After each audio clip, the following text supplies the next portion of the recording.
worst throwing team. So Mike Giardi is inside Gillette for us. Mike?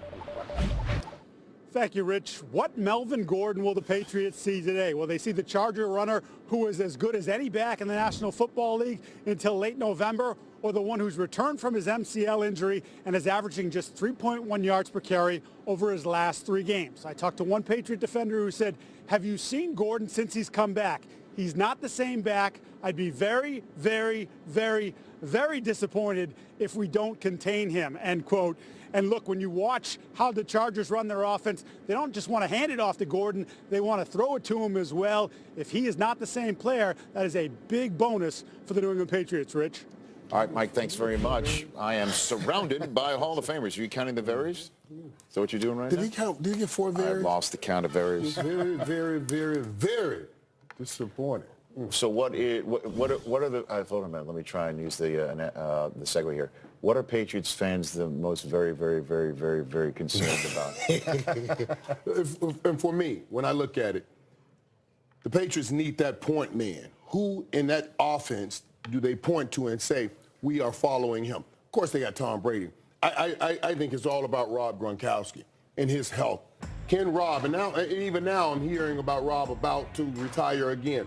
Can he say that I have 3 weeks of playing football, that I will find that old Gronkowski and put it on this football field? Jimmy would always push us about this time, saying, hey, for the next 3 weeks, we should put everything we have on the table. And that's what Gronk has to do to get the Patriots where they want to be. And if I'm a fan, I think my concern is that we're just not as good as the teams that we're playing against. You know, when I look at this Patriots team this year, they're not as efficient.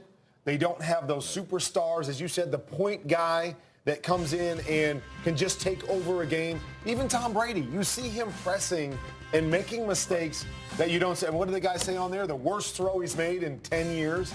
We saw that a couple times. He took a sack here in Miami. Time ran out. They didn't get a field goal at the end of the first half. Cost him a game. Pittsburgh game.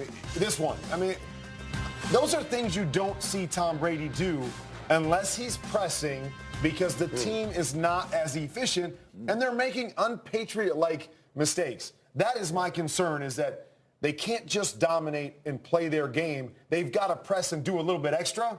And when that happens, usually bad things happen, especially for a quarterback. It reminds me of when Rocky finally cut Drago and he said, oh, he bleeds. And I think they're saying that about Gronk right now. And then the rest of the NFL fan base, I guess, that is sick of seeing the Patriots in the Super Bowl. If it does, it does.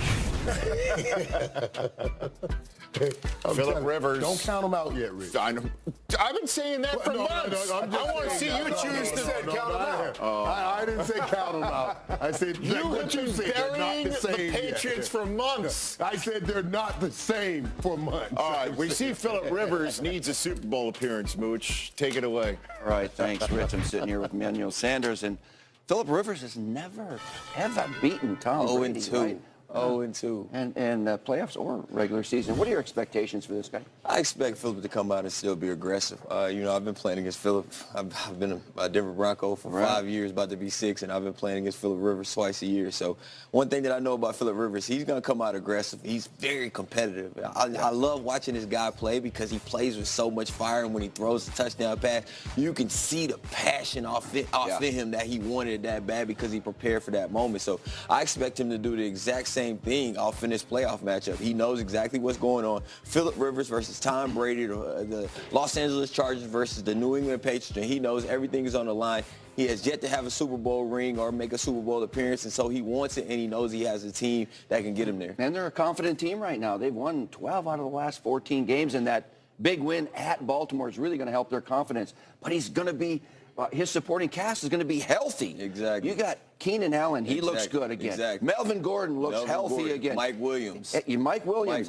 And how about the tight end that they didn't have all year? Exactly. Hunter Henry, who used to score a lot of touchdowns for them. He hasn't missed. He hasn't played all season, and he's going to try to play in this game. So he's going to have a full complement of supporting cast. And he has a great defense behind. Great defense. All he has to do is to play aggressive, but at the same time take care of the football. All right. Good stuff. And now for more on the Chargers, let me send it over to Omar Ruiz. Hey, Mooch, Chargers defensive lineman and captain Brandon Mebane will play about a week and a half after his infant daughter died from a heart issue. She was born prematurely in November and had been receiving treatment at a hospital in Nebraska. Mebane had been going back and forth to be with his family and told me they're still constantly thinking about McKenna and miss her every day. His Chargers teammates told me about his professionalism. They wouldn't have known a tragedy was unfolding in his personal life by the way he prepared every day in practice. And as Mebane's attention turns towards the Patriots this afternoon, he acknowledged that because he missed the Ravens game last week and 4 others down the stretch of the season, he feels just about as fresh as you can for a 12-year vet, ready to not only play, but play well.